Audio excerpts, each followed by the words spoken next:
Hello, everyone.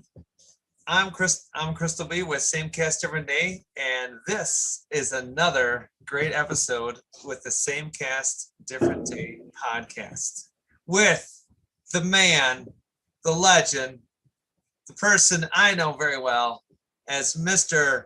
Martel Run. Did you just call me a legend? That's like old people status. I'm not that old. I refuse to be called a legend. That's like old people. Oh my goodness! I was just trying to have a little fun with him. By the way, welcome in the Same Cast Different Day, everyone. I'm your co-host, Crystal B, the man that runs this operation, The Mr. Martel Rowan, everyone. man that runs the operation. I guess that can work. I guess that can work. Well, He's the CEO. Just remember, he's the CEO. well, thank y'all all. Thank you. Up there, the wine kicking in already. Thank you all for tuning in to this episode. So today I'm going to talk about some things that went on with me this week, and also later on in the podcast we have a singer, songwriter, and producer, Matias, join. Well, I did an interview with him earlier this week, so you'll be able to hear that later on in the episode. But to start things off, so Tuesday, I did the interview with him Tuesday, and then Wednesday I played hooky from work, and we went to Green Bay for the first day of training camp for the Green Bay Packers. And guess who showed up? If you don't know who showed up, Aaron Rodgers, and I believe Randall Cobb was there too. So it was quite a sight, and I got to be on TV twice on two different networks, so it was pretty awesome. Ooh.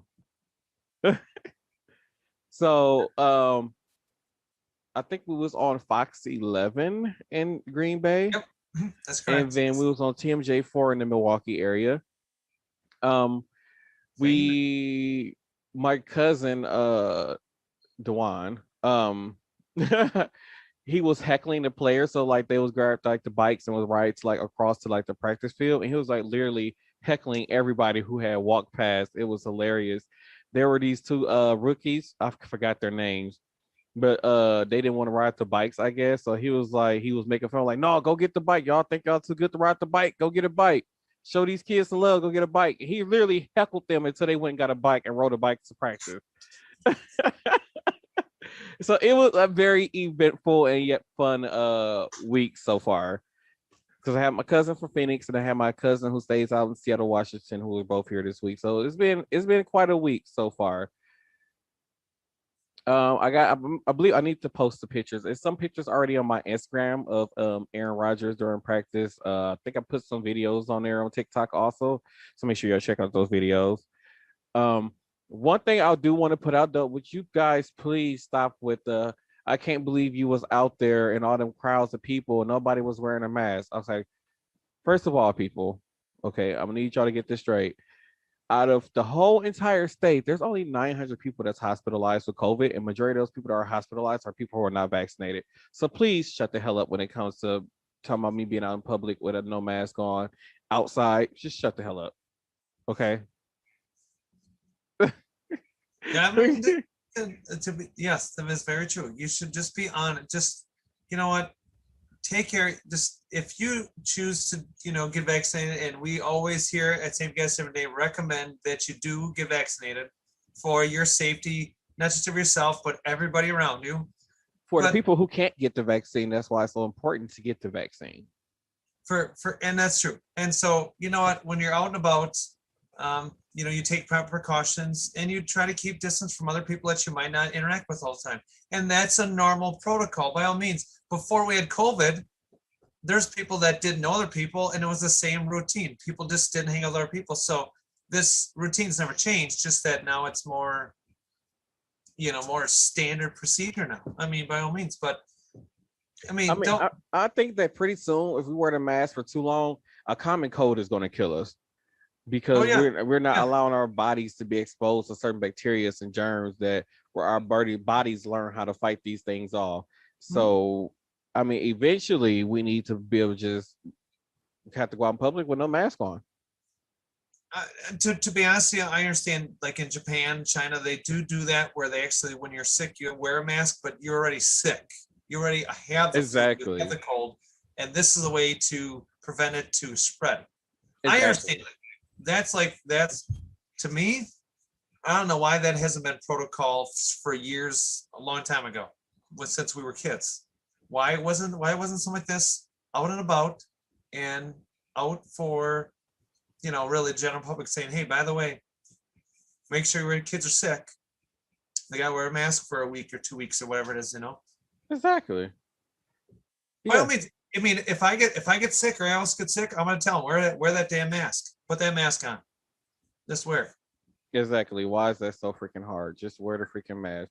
But yeah, people were giving me so much flock. Like even when I was down at the NBA Finals game where the Bucks won a championship, people was giving me so much flock for being out there around all those people with no mask on. You gotta think at that time there was close to over 100,000 people in downtown Milwaukee, and out of that time period, within that 1 week time period, out of over 100,000, 900 people tested positive. So at this point, it's not a big worry for me at this point. Like they said, people who are vaccinated can still be carriers. Yes, that is true, and that you can still carry it. But at the same time, the whole point of getting vaccinated is that if you were to get the virus, you don't end up in the hospital on life support. Facts. These are all true facts. These are all solid up facts. And To be speaking honest, of, none of the Packers was wearing a mask when they were on the practice field, people. So hey, get your shit together. I mean, to be honest with you, I mean, one of the baseball players for the Milwaukee Brewers, Kristen Yelich, actually just tested positive after having both shots. I don't know which one he had. Again, Pfizer and Moderna, but he had them. I mean, he still got test. You could still, you could still get it. Okay. Yeah, you can still get the virus, but it's like far as like the symptoms is very minimal. So it's like almost like you don't feel any symptoms at all, or it's almost like having a common cold. You may get coughs and sneezes, cold, might feel a little run down. Right. Alrighty. So before we get too far along, I guess we should get into the interview and let the interview play. We should. So, ladies and gentlemen, singer, songwriter, and producer Matias is talk with me. So here you go.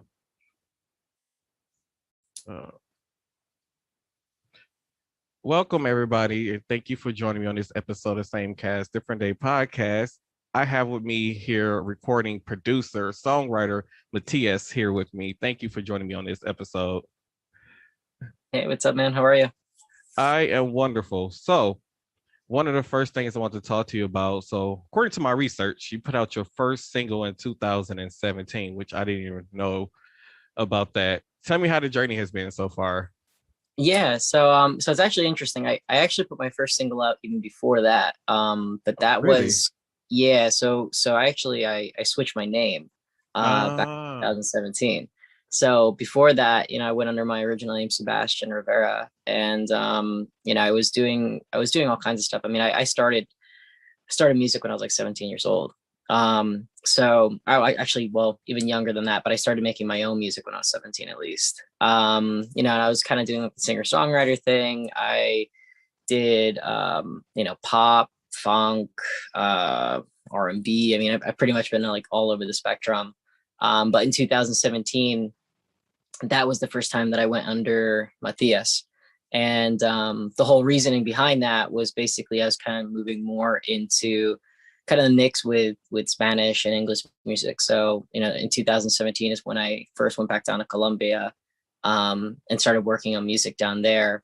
My family's from down there. So I kind of started reconnecting with my roots and everything. And, this past year, in 2020 was the first time that I put anything out fully in Spanish. So before that, it was always kind of a mix of Spanish and English, kind of thing.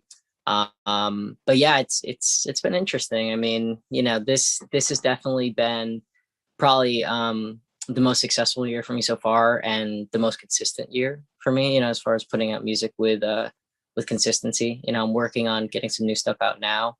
But for this past year, I was pretty much releasing every 6 to 8 weeks, with the music, which I saw is definitely the format to kind of go with. It's just, having to constantly put out, material and being able to kind of provide something fresh to my audience, with a schedule.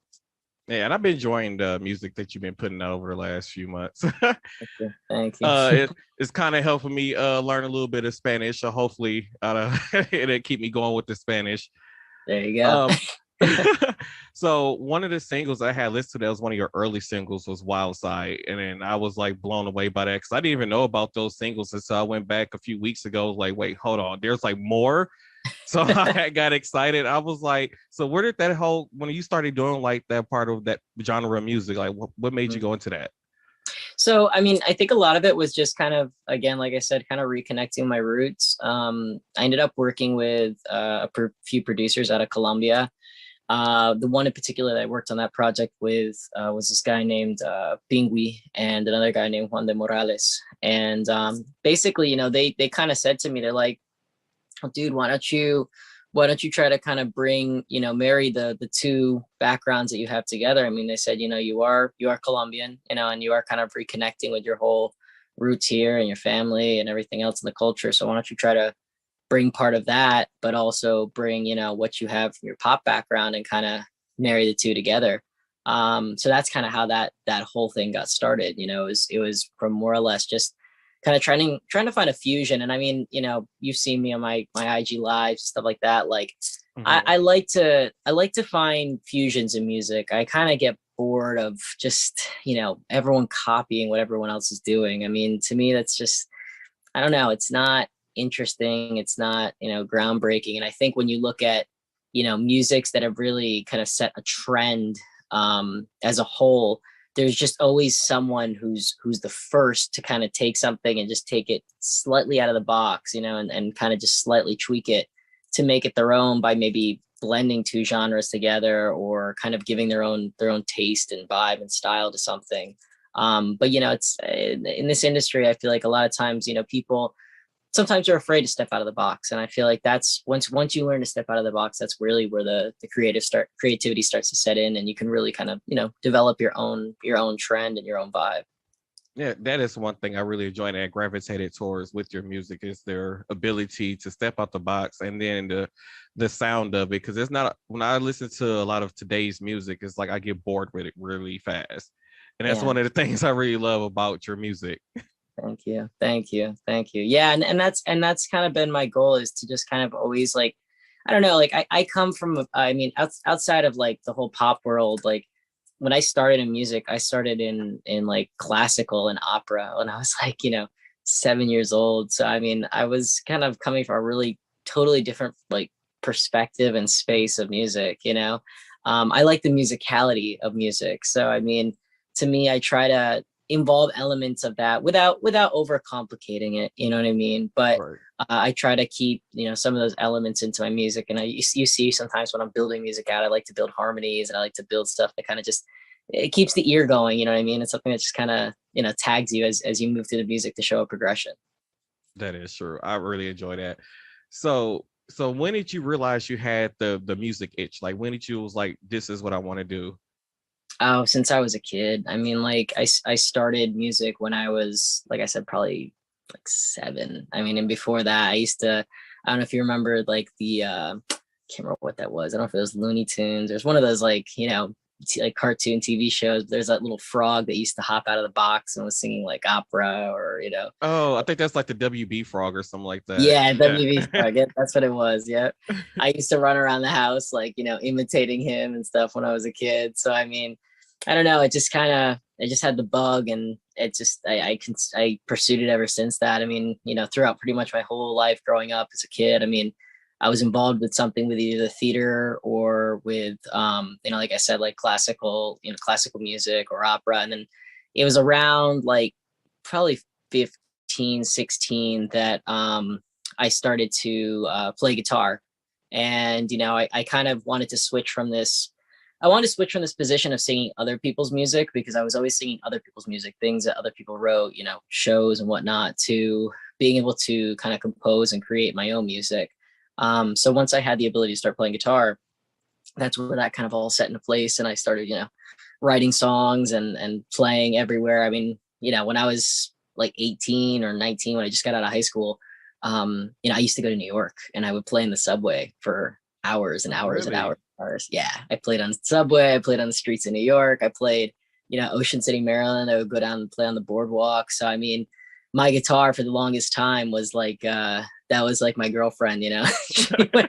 She went everywhere with me, and you know, I'd be playing anytime I had the opportunity to go out and play, I would be playing, you know. So you know, it's an interesting progression, especially now kind of moving to music where, you know, it's more production behind it. But I mean, a lot of times even still, like I'll try to start with my composition with a guitar or with a piano or something, you know, that kind of allows me as a bass instrument to start building up everything around it. But yeah, I mean, my guitar went everywhere with me for many years. So speaking of your piano, for I was when I was just watching the last live that you did, I had no idea you played the piano. I knew about the guitar, but I didn't know about the piano. So what other tricks are you hiding? Like what other instruments can you play besides those?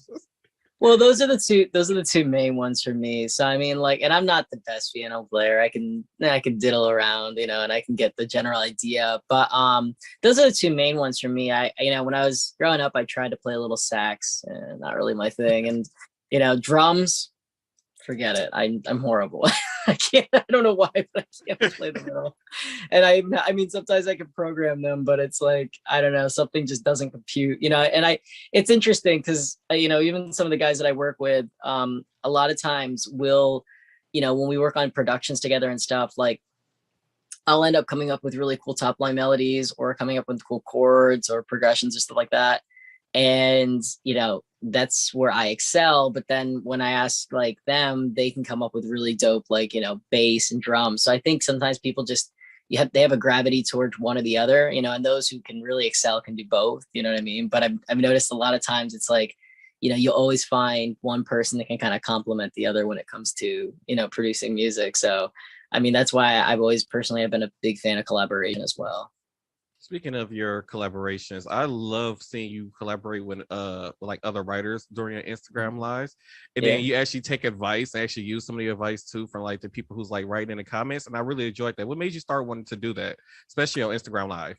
You know, that was something kind of new, honestly. So I mean, I just kind of started saying to myself, I mean, I'm like, you know what? Let me kind of just put stuff directly out to my public. You know what I mean? Because I mean, at the end of the day, like the people that are on my Instagram and the people that are watching me are the people that are consuming my music. So why not then let them be a part of that, you know, whole process? So I said, you know, why not? I mean, you know, it's rather new to me even still. I mean, this is only in the past couple months that I've really been doing that, but I like it. I mean, it's cool. It gives me honestly like direct automatic feedback, you know what I mean? At the end of the day, like I said, the people on there are the ones who consume my music. So you know, I figure, hey, if it gives them an opportunity to feel like, you know, part of the collaboration process, that's awesome too. And, you know, when I'm working with other writers and stuff, you know, it's, I think it's kind of neat because to me, it's like, imagine like, you know, the first car being built, but imagine being able to kind of stream that to the world and let the consumer almost be part of that. Imagine how much that can streamline or could have streamlined the process. You know, like maybe there could have been an input from someone halfway across the world that said, hey, you know what, that chair doesn't look exactly right, maybe try to angle it, you know, this way 15 degrees or something. And I mean, I think when you have kind of this open network and this kind of open environment behind things progress faster, you know, and things can actually improve faster. And you know, I'm really big into like, you know, tech, and I'm really big into just business in general too. So and I read a lot of books, and you know, one thing that there's been a lot of talk about is just, you know, open networks and name skipping right now the actual formal name of it. But anyway, kind of this open network communications, they do allow for things to develop much faster than keeping things kind of closed and private and, you know, kind of elusive from everyone. So, you know, I figure it's a different and interesting way to write. Yeah, because from watching your lives, I never knew how much production goes into like producing a song. Like I've Oh yeah. seen it from the aspects of where everything is kind of like already put together and a person was just going in like, I just need to do these lines. But Mm-hmm. seeing you do it from scratch, I was like, wow. Yeah. Like I never knew how much work goes into producing a track. Oh yeah.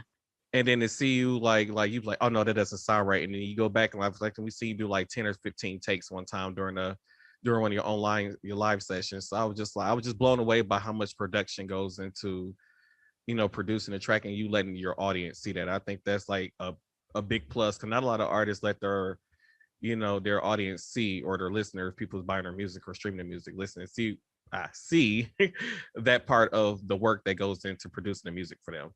Yeah, and I think that's kind of cool too. I mean, like I said, I think a lot of people, you know, they kind of want to keep that part more elusive and kind of more mysterious. But I mean, I don't know. At the end of the day, like the way I look at it is, again, I think it's nowadays more so than any time before this. I mean, you know, your audience wants to be able to see the process, you know, and it's like I go back to my point. I mean, you know, we never had a point in time where we could so directly and immediately be able to share this process that we go through with our audience. And I mean, I look at people even like you know, a guy that I've been watching for a while is Gary V, or Gary Vaynerchuk. I don't know if you heard of him before. But you know, a friend of mine actually, he who shot my first music video. He's actually that guy D-Rock who works with him, so he shoots all of his stuff now. Yeah, so ironically enough, when he started working with him, I started following him. But you know, he even talks about that process a lot, and he kind of, you know, he's very, one thing that he says that I really appreciate, and I think I really gravitate towards, is he's like, you know, don't filter yourself, just document everything, record everything. And then if you want to filter out into bite-sized clips for, you know, whatever platform it is, then you can filter. But I mean, if you immediately start filtering yourself, and you immediately stop kind of like the creative process from happening because you're worried about what someone's going to think, or what someone's going to say, or what someone's opinion is of something, you're limiting yourself at that point. You know what I mean? So I mean, I love the ability to kind of be able to go on live, and okay, if I mess up, I mess up. I mean, we're all human, right? So, Right. but I think a lot of artists don't want to show that part. You know, they're afraid to show that part because it is a personal thing, and it is like opening up your life, you know, to what's going on with your behind your music and everything. Like, because this, you know, I think the creation of music is something very interpersonal, you know what I mean? Because you're essentially allowing expressionism coming out from yourself, you know, and putting that out to the world. And I think everyone wants to just see that, you know, feel like they see the final product. But like you just said, I don't think a lot of people know how much goes behind it, and how much, you know, actually goes behind creating that song. So I think it also now for the audience kind of develops a higher sense of appreciation for music, you know, because I think most people, they hear a song, I don't like it, or I like it. You know what I mean? So, but they don't understand, like, you know, people are spending hours and hours and hours and hours in a studio developing these ideas. And I mean, so even if I find a song that I'm not necessarily a fan of, I'm not going to necessarily trash it right away either, because I know that there was hours and hours and hours spent behind creating that piece of music. Whether it's my taste or not is, you know, is subjective, you know, but at the same time, like, I know I can appreciate the value of what went into that, you know? Right. I can understand what you're saying about the appreciation of it, because I believe the last single that you had put out, I remember watching you on Instagram Live working on that single. And then I had no idea you was actually about to drop a video to it. So I started seeing the clips. I was like, oh my God, it's like, it's about to hit. It's about to hit. I was so excited. So I understand what you mean by the appreciation of the fans or the listeners to be able to see that whole process come together. Yeah, absolutely. Absolutely. So one of the things I want to talk, I remember, I don't know if it was about 2 months ago, you were supposed to be going to a writing camp. I want to ask you about how that went. Oh, so that went really well. That was down in Atlanta. And like I said, I'm actually going back down this week. But yeah, that went really well. We worked on some new music down there. I don't know if you saw my live the other day, Libby, the guy who was on there with me, the producer. So I was working with him down there on some new material. And yeah, we got probably about 4 or 5 songs, like kind of just roughed out. So we were basically working on, you know, like just kind of finishing them up. So the idea was to kind of finish it, you know, during that whole time. But, you know, he had some personal stuff happen, and, you know, just kind of our times didn't align. So, but the idea is now I'm going to go down there, ideally finish up those, you know, five records or so, and work on some new stuff. And then also, he's going to be hosting another writing camp down there for this week and the following week. And that'll be pretty cool, because I'm going to be working with him.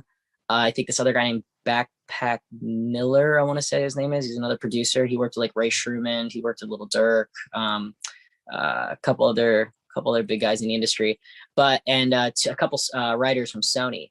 So it's gonna be pretty cool. Like we're gonna be doing like a pretty decent writing camp and working on a bunch of different music, and then probably working on some stuff also for my project as well at some point during that week. So yeah, but it's definitely it's interesting. I've never really done the whole Atlanta scene before, but I do like it. There is a lot of musical talent down there. I don't know if you saw my IG. I was up at Icon Studios. That was a really cool place to check out too. That was that one studio picture I had. Is that the one with the cool lighting in the background? Yeah. That place looks so awesome. Dude, it looks like a spaceship when you walk in there. So it's really neat. Whoa.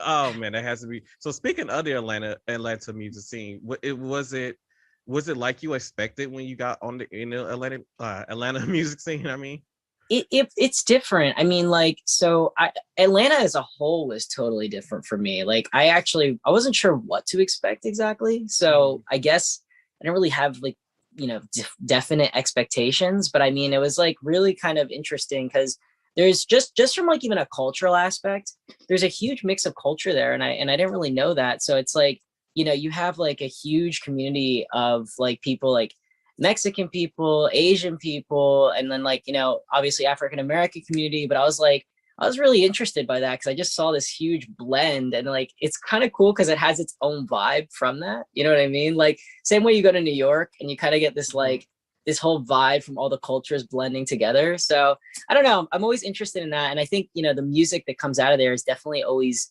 influenced by those factors as well. You know what I mean?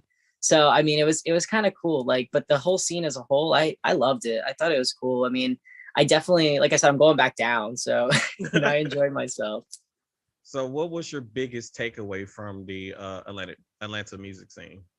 I think my biggest takeaway was really just kind of like, I don't know. I think it's more of a personal thing than necessarily like a music thing. I think for me, it really wants to push me to kind of be more in a community with more like songwriters and more producers and being around more people like that. Like I've been really contemplating the move between like Los Angeles or Medellin for a while. But then now checking out Atlanta, I'm like, this might not be a bad place to come either. You know what I mean? Because I don't know. It's interesting where I'm at here. I'm in Pennsylvania, and it's cool. It's not bad. It's calm. It's but it's not. I'm not surrounded by creatives. You know what I mean? And sometimes I feel like I don't know, being around that creative energy and being around other people who also create and build, like it kind of supercharges you. You know what I mean? Where I mean, here it's like I'm working on my stuff by myself, and don't get me wrong, it's great, but I still feel like when I'm in Colombia, for example, like I go down there and I'm like, I don't know, I just feel a different vibe when I'm working with like 4 or 5 different people in a room versus doing it kind of all by myself, So I think my biggest takeaway, like I said, is not necessarily anything directly from the Atlanta scene, but just more so kind of a personal thing of, saying, well, I think I need to put myself around more creatives. And I need to be surrounding myself more with that physical energy, because when you compose and create and produce something in person and having the other person right in the room with you, bouncing off ideas and bouncing off a vibe, it creates a whole different kind of thing versus if you're just kind of, hanging out on the computer and doing things virtually, Right. So I don't know if it was in Colombia or it's another place you were talking about. You said had an apartment there. So were you still planning on hosting like the writing section there that you were talking about? In Colombia, yeah. Well, so I was talking to I'm actually, so at the end of August, I'm going to be going down to Aruba to work with I don't know if you've ever seen Omar on our live sessions. But I'm working with him. He's a producer out of Aruba. So we were thinking about going to Medellin initially to host a writing camp down there. But I think what we're going to do now is I'm going to go to Aruba, shoot the video down there, and then also host a writing camp down there. Mm-hmm. And then maybe, depending on what's going on with my schedule, come the fall, I think I might be going to Medellin and probably doing a camp down there as well. So we'll see what happens. Like I said, I'm just like kind of right now, I'm kind of trying to figure out where the next move is too. But like I was saying before we started recording, I'm thinking about LA, but I like also, I don't know, just the whole COVID thing. I'm like, I don't know if I want to head out there quite yet, but we'll see, you know. But yeah, I'm just kind of trying to figure out the direction of where I'm trying to take everything. All right. So let's just say about 10 years from now, and you're on stage for accepting album of the year at the Grammys. Mm-hmm. What would you think you would say to yourself? You let yourself now, if you had a chance to tell, if your future self tell you something now. I think the thing I would tell myself now is just to keep continuing to be persistent and consistent. I mean, I think that's the biggest thing with this whole thing, and to not doubt anything that you do, just to continue pushing forward. Because, you know, I kind of look at a lot of things in life. It's like surfing, you know, like you feel the wave that comes up behind you, and you know, sometimes people, they stop paddling because they don't think the wave's actually going to crash. But sometimes that's the biggest wave that you can take, and they give up basically before they actually have the chance to ride the wave, you know. And I think that's with anything in life. Like, you have to be consistent. You have to just continue to push, because the minute that the wave's actually about to crash is probably the minute that you're so tired that you want to give up, you know. But you can't, you know what I mean? So I think that's the same thing I would tell myself now. And I think that's ultimately what continues to push me to the point where I know I'll be there one day. It's just a matter of continuing the consistency, continuing to be, you know, every day working on my craft. And, you know, things will happen. I read a lot of stories about, you know, different people who have been successful in all kinds of different fields. And that really, it's so much more than anything else. It's the mindset. You know what I mean? If your mindset's not right, you can never reach that level. And the reality is, if your mindset's not right and you reach that level, it's going to be that much harder for you to hold on to it. Because once you hit a point where you really hit like kind of a higher level success in your life, that's where the game really starts. Because it's like, how do you hold on to that? You know what I mean? How do you not let that go? You know? Yeah, that is true. Cause I think last year about sometime I was like, okay, you know what? I don't think this whole podcasting thing is going to work out. And I was like, no, let me stay at it and keep going. And now I run into you and I'm sitting here interviewing you. Yeah. Which is pretty awesome. But yeah, this whole ride has been such an amazing opportunity. Like, I've gotten the chance now to interview politicians, working on getting the city mayor to come on. So it's been a ride for me. Yeah, no, and that's the key, man. It's like anything in life, though, is consistent of the same thing. It's just a matter of being able to, again, just be consistent. If you show up every day, you have you've already beat half the people that are trying to do the same thing that you do. You know what I mean? And that's, yeah, I think people don't realize that, you know. But it's like, it just a matter of being able to be consistent, show up, and just when you do, come in and give it your all, you know. That is true. My microphone is want to act up today for some reason. Right. Okay, I have to do it like this. So we have to rough it out, people. All right. So, who are your top 3 people that you want to do a feature with? So, I think probably a top 3 right now. I would really love to do something with like Bro Alejandro. He's really great. I think my second one would probably be like Pedro Capo. He's kind of more on the pop side. And then probably the third one would be probably Camilo. I like a lot of his stuff. You know, he has kind of this, like, he has a similar kind of tonal style to me too. You know, he has this higher kind of voice. So like, he has some really cool stuff too. But those are probably my top in the Spanish market. In the English market, probably, it's a good question. I probably would say like something with Dua Lipa would be really dope. I really love a lot of her music. I would say probably, that's a good question for the English market. I know Dua Lipa would definitely be one of them. I don't know. I have to think about the other two. I'm not sure about the other two off the top of my head because I haven't really been focusing too much on that market. But definitely, I definitely like a lot of Dua Lipa stuff, and I've seen her do some collaborations with Latin artists. Ooh, Miguel would be another cool one too. Miguel actually did a pretty cool crossover with Tiny, which was pretty neat. Oh. So, yeah. If you haven't checked that out, check it out. It's called Sunday. I'm about to go check that out. Yeah, really cool record. They kind of took elements of like reggaeton, but like mixed it with Miguel's like kind of R&B style. Mm-hmm. So one of the people I feel like I wish I can get like this collaboration with you is like you and Selena Gomez. It's like you, Selena Gomez, and I think Charlie Puth would have like the best like combinations together. I think that'd just be so awesome.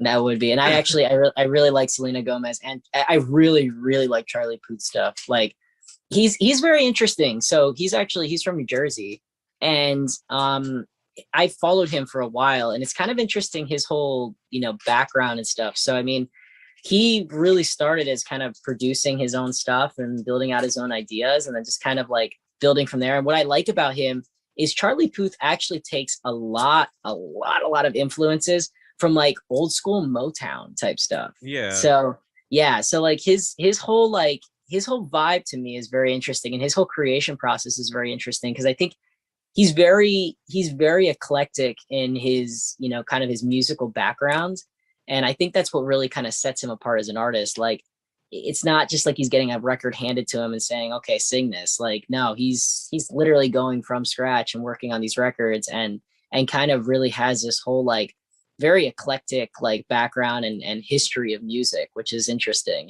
Like I mean, he's named some Motown artists that I'm like I've never even heard of these guys. You know what I mean? So like, and I'm pretty diverse in my musical background. But it's I think that's what really makes him kind of set apart as an artist as well. Actually brings to a question I was going to ask you. Kind of touched on it about artists who basically get told to sing this versus artists who write their own, like who write and produce their own music. So when they're on stage, like you could tell like it was a song that was just given to them, and you could tell like how their stage presence is.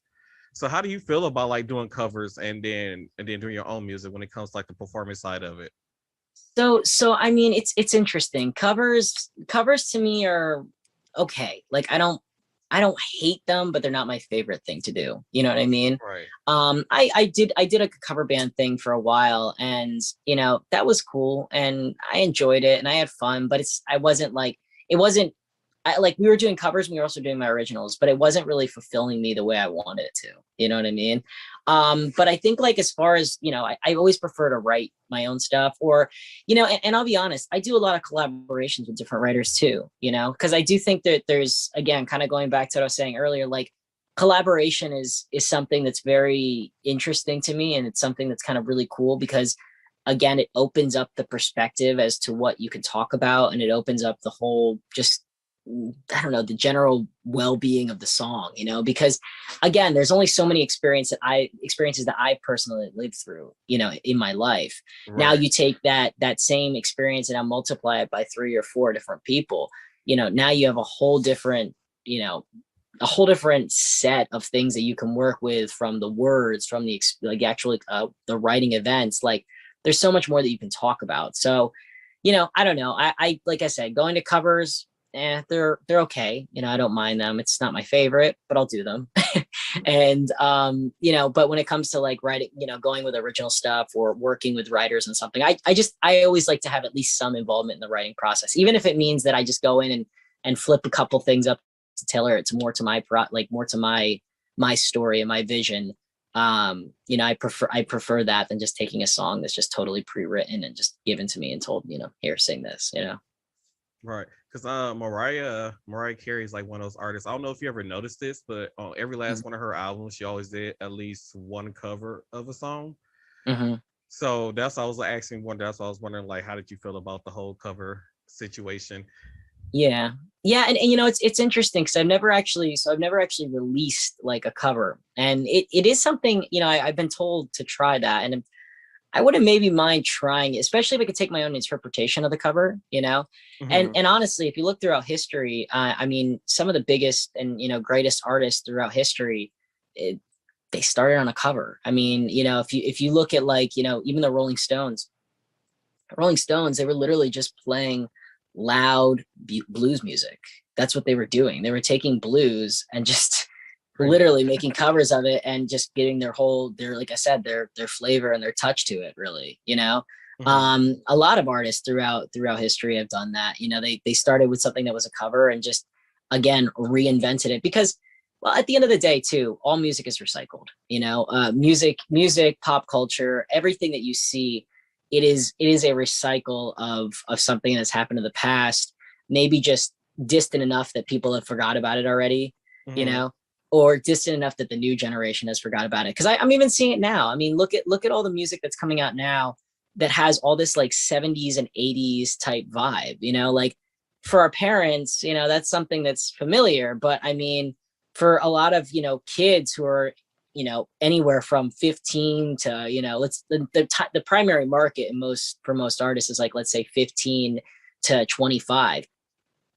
They never heard 80s music. Maybe they heard it a little bit with their parents, you know, playing in the house, but that's not to the capacity of what they have it now, and not even to the capacity of probably, you know, what even our generation, you know, being millennials, like have seen. You know what I mean? So Yeah. it's very interesting. Everything just gets recycled and kind of, you know, upcycled, shall I say? You know what I mean? So Oh, that's why I'm so against people using 70s and 80s music, especially from this generation, what the music, the artists that's out now. Because I just feel like they ruined the music because it just doesn't sound that good. Uh, uh, it's a reinterpretation. I mean, yeah. that's what it boils down to. It's like, you know, they took, I mean, you know, look, can I compare a record by like, you know, Dua Lipa to like, you know, Earth, Wind and Fire? No, it's just not, it's not the same thing, man. You know what I Right. mean? Like, you know, you can't put them in the same category. But again, like in my personal opinion, do I think it's bad? No, I don't think it's bad. I think it's someone that's now taking their personal touch and taste onto something and just kind of applying it. But do I think that it's something that I'm like, you know, would I prefer to still listen to Earth, Wind and Fire? I mean, yeah, you know, I think that they've created something that's a classic. But again, I think it all comes down to opinion, right? Because True. if you really think about it, what makes a song a classic? You know, what makes a piece of music something that defines history? You know, because like I said, even if you look at like the Stones, going back to that example, okay, well they became a classic. You know, they became a classic group that just known throughout history. But did Mhm. they really reinvent anything? No, they took blues music and just made it louder and faster. I mean, that's all they did. I mean, yeah, So pretty much. yeah, so I mean, you know, is that within enough of a definition to say it's became a classic? I guess, you know, it depends on what pop culture states and what the general populace states. You know what I mean? So it's interesting. I mean, you know, but again, music is all, what I love about music is it's all about opinion. You know what I mean? It's all like all based on taste. You know? Yeah, because with your music, to me, it sounds fresh and new, and it's not like what I'm hearing today. Hmm. Because when I turn on the radio today, like I kind of hate turning on the radio today because everything kind of sounds the same. And Same. then when you produce your music, like I don't hear that. Like it's always something new with each single that you have put out over the last few months. So Hmm. that's how I really enjoy listening to your music in the direction that it's going in. And speaking of, Appreciate it. when is the next single dropping? So that I'm still trying to work on. That's like that. So it's weird. So this is the first time in a year basically that I didn't have something within like 6 to 8 weeks. And I think I just kind of needed a little bit of a mental like pause, you know what I mean? Because I was getting a little bit burnt out. Mm-hmm. Um, but you know, I'm working on stuff now. So like I said, I'm working on this record. Hopefully we will be shooting the video by the end of the month. So maybe September, you know, maybe, yeah, probably I would say September or October at the absolute latest. I'm trying to get something out before that. I'm thinking about maybe just putting something kind of out off the cuff kind of thing. Nothing with a huge release behind it, but we'll see. I'm working on it. I know I took a little pause, you know, because the last one was back in June, but you know, also to just be 100% honest, this is my summertime. This is the one time I get to come up here and, you know, spend some time with family and friends and stuff. So I'm just like, you know what, I gotta also enjoy my life. So, That is true. It's just you that I've been know, on my edge of my seat waiting. yeah. No, don't worry. But I got some stuff coming out for sure. I mean, and once the new stuff does come out, it's gonna be really cool. Like I said, I mean, the stuff I was showing you the other day, that was kind of working on those harmonies. That's gonna probably be one of the next ones. And then from there, I got a couple other ones. It's funny because I have a couple of my back catalog, like a couple of ballads, and I have a really good one, but I don't think I want to release it yet. You know what I mean? Like I'm waiting for the opportune moment to release that. But I have a really, really nice single that I do want to release soon. I'm just trying to find the right opportune moment, you know. I can respect that. Yeah. I guess the wait will be worth it once they drop. So I'm ready Absolutely. for it. I'm ready. Awesome. Well, they are coming. They are coming. Don't worry. All right. Well, I want to thank you for allowing me the opportunity to interview you and come on the podcast. It's been such a joy to have you on here with me. I appreciate it. Thank you so much for having me on. And yeah, just keep in touch with me on IG, and for your listeners too, they can check out my stuff. Matias made it. And it's all my social media handles. And yeah, just stay in touch, and hopefully we can get a couple listeners to come in and pop in on the live too, and we can all hang out. Awesome. Thanks for joining me. All right. Thank you so much.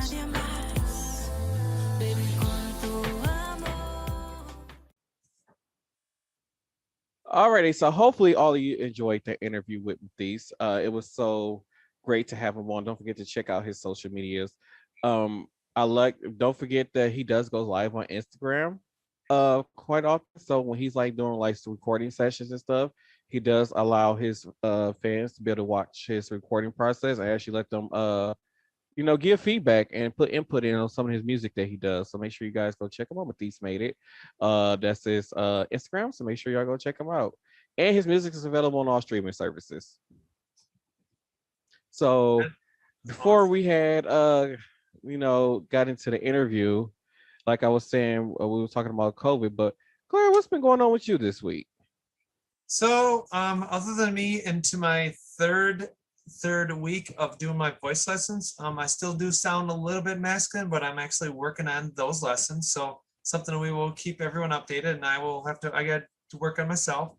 But so actually last night, because we are in the state of Wisconsin, Martell is down in the southeastern part. I'm in the kind of north central part of the state. Actually, what happened was there was a warm front and a cold front kind of butt against each other and brought down a nice storm system. And I had to leave my home, go to my parents, stay there for most of the night because there was actually straight line winds of excessive between 65 to 85 miles per hour, which is pretty close to like an EF0 and EF1, kind of in that scale. So do your research now. Do understand tornadoes are different from hurricanes. So as this podcast is around the world, you have to understand that tornadoes do have hurricane force winds. So do understand just because tornadoes are more inland and hurricanes are more oceanic, that you have to make sure you do compare apples to apples. So I'm very happy to say my house is still one piece. I'm glad to hear Martell slept through the whole thing. The whole entire thing. I heard no rain, no thunder, no wind, not a chime, no tornado alarms that people were saying going off. I heard nothing. So if there was a real tornado that would have hit my part of the state, I probably would have been dead because I would have slept through everything. I am just happy that everybody, there was some warnings down by you. Actually, I did look at some. Yeah, they actually had a tornado touchdown in Waukesha. I did see that. Yep, I did see that. They had possibly in the state, I think right now we're up to like 4 tornadoes in the state so far. So we're talking from like around I think it's 90, yeah, Interstate 90, kind of up by the Twin Cities there, kind of up north, kind of just past Eau Claire, Chippewa Falls. Mm-hmm. And it was amazing how there was like an EF1 or 2 up there, and it worked its way down there, and it started stalling. It was going real fast. It started slowing down. Well, when things start slowing down, you have to understand things get really crazy kind of quick. Things can get really out of hand really quick. The problem was Mother Nature doesn't know how to channel her anger when all she needs to do is go drink a glass of wine and be happy and stop doing all this angry stuff. Like for instance, Texas, Arizona, and Louisiana, please come up here and get your weather. Once again, we don't like it. It's too damn hot. I don't like it. Come get your weather. I don't like it. I understand. I gotta walk around with swamp butt all day. I don't like it. Come get your weather. I'm just saying, it was so hot. Oh my god! Like it's like soon as I step outside, instant swamp butt. That's just how hot it's been. I don't like it. It just needs to go away. Uh, and it's so humid. I mean, I work inside a building too, and it's so humid. You see, It's like, but you're lucky you ain't had swamp butt at work. she's no, I don't have that issue as a lady. I do not. So no, I actually no, I do not. But I mean, yeah, I could. I'm not saying it's possible, but you know, I'm just saying, Texas, come get your weather. I'm tired of swamp butt. That's all I'm saying.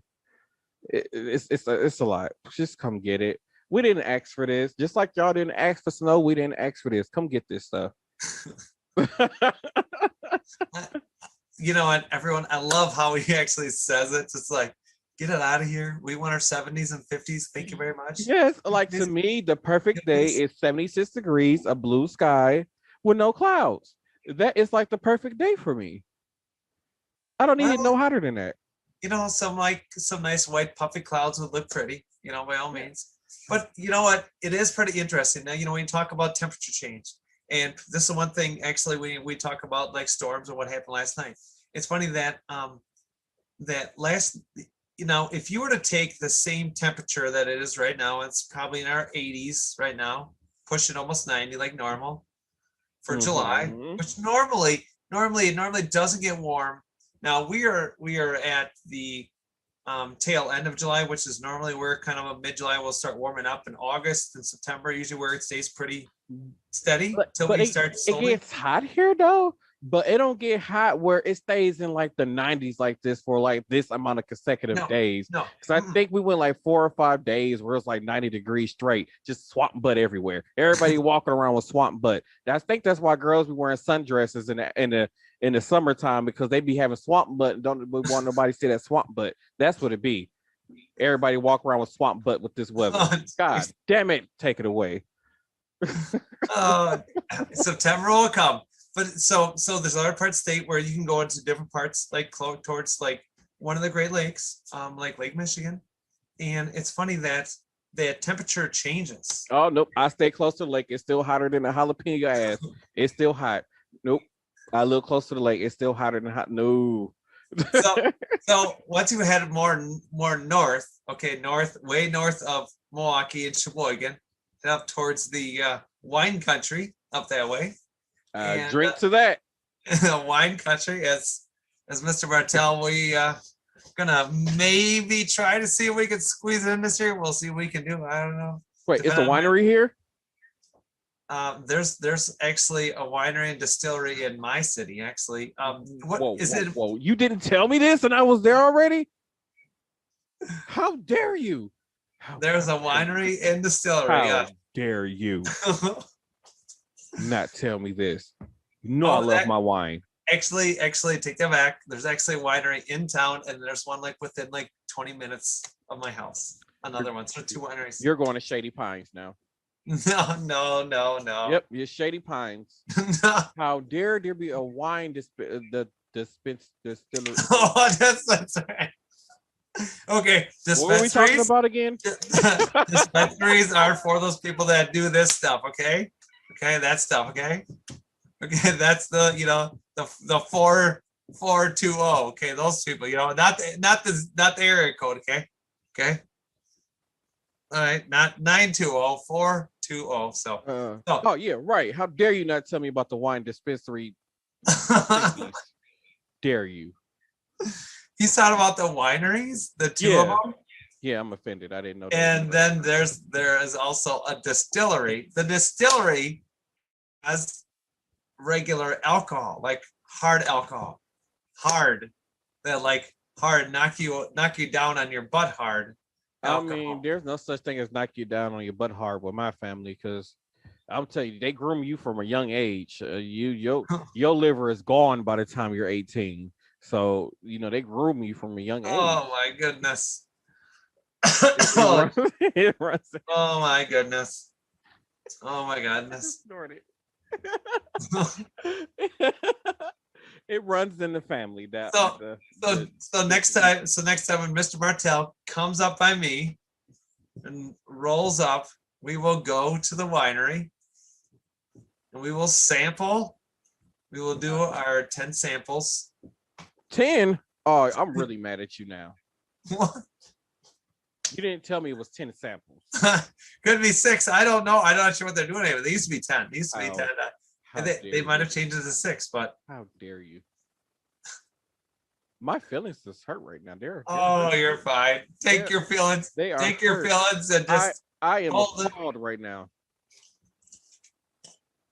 I don't even know if I should be clenching my pearls. If I had some pearls to clench right now, I'd be clenching my pearls right now.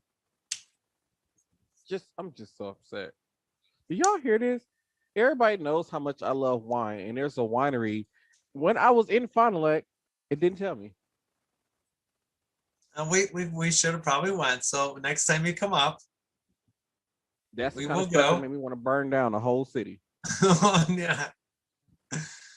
So we take our next little adventure in August. We will go look, okay, and then maybe we'll do an adventure in September, and maybe we will go to a whole bunch of wineries, a whole bunch, and that will include going to a dive bar for food. So you say. I got the hookup. I do. I got the hookup. Oh my God, these poor children. You know, I might have to wrap up the podcast early this week because these poor children would not let me record in peace. They're steady knocking over the equipment. I'm so happy y'all can hear all this equipment knocking over in y'all ears. So thank you all for tuning in to this episode of Same Cast, Different Day podcast. I'm Marta Rowland, and I have Crystal B with me. You can find the podcast on Facebook at Same Cast Different Day podcast, and don't forget to find it on Twitter. Oh, not say it on Twitter. It's not on Twitter. What am I thinking about? Instagram at Same Cast Different Day podcast, or I think it might be spelled Same Cast DFNT podcast, or you can look up SCDD podcast. I don't know, y'all. It's out there. Make sure y'all go find a podcast on Instagram. And don't forget, check us out because we do have a website called. It's under direct.me/Same Cast Different Day podcast. We actually have our first website that Crystal B actually put together, and we actually have up there. We actually have about my fundraiser. Crystal B, myself, I'm doing a fundraiser for my surgery. Yeah, so, don't forget to tell them about the fundraiser. I forgot. And so we're going to try and talk about that right up and through, and then hopefully we'll kind of get some little snippets here and there. But if you see me on TikTok under Miss Care Bear WI, I actually have the link right there too. But please, by all means, we want you to go to Same Cast Different Day podcast website. And by all means, please follow us on direct.me. Follow us, leave us a comment there, a suggestion about any episodes that you liked, or you want to hear something more about, or you want to hear a little bit behind the scenes about something. That is why we have the website. That is what it's there for. And we want everyone all over this world to get out there and spread the word out, because the more people know, now that we have a website, we're one step moving forward. It's a +1. Alrighty, you want to tell them your social medias, or? And my social medias are, again, on TikTok or Miss Care Bear WI, Snapchat if you want to snap me. Oh God, the app for the old people. Everybody knows how I feel about this. All the old people use Snapchat. You have to be at least 31 or older to be on Snapchat at this point.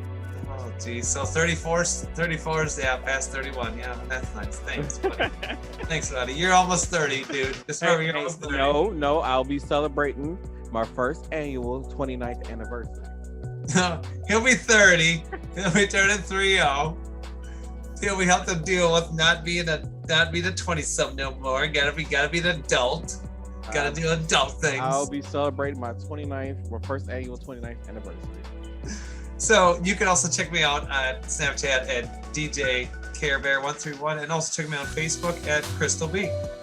And you want to check out Mr. Martel Rowland. You can find me on the Twitter, the Instagram, and the Facebook, and the TikTok at Marta Rowland. And don't forget, I'm also on Direct Me now, which is direct.me. I think it's direct.me/Marta Rowland. I don't know. I don't remember, but you can follow all my social medias on there too. Thank y'all for tuning in to this episode of Same Cast podcast. Thank you, Matias, for coming on the podcast and giving me the chance to interview you. It was amazing having you on. Thank you so much for coming on and doing the podcast. And Tune in next week. This has been Same Cast, Different Day podcast, a Buck Sun production.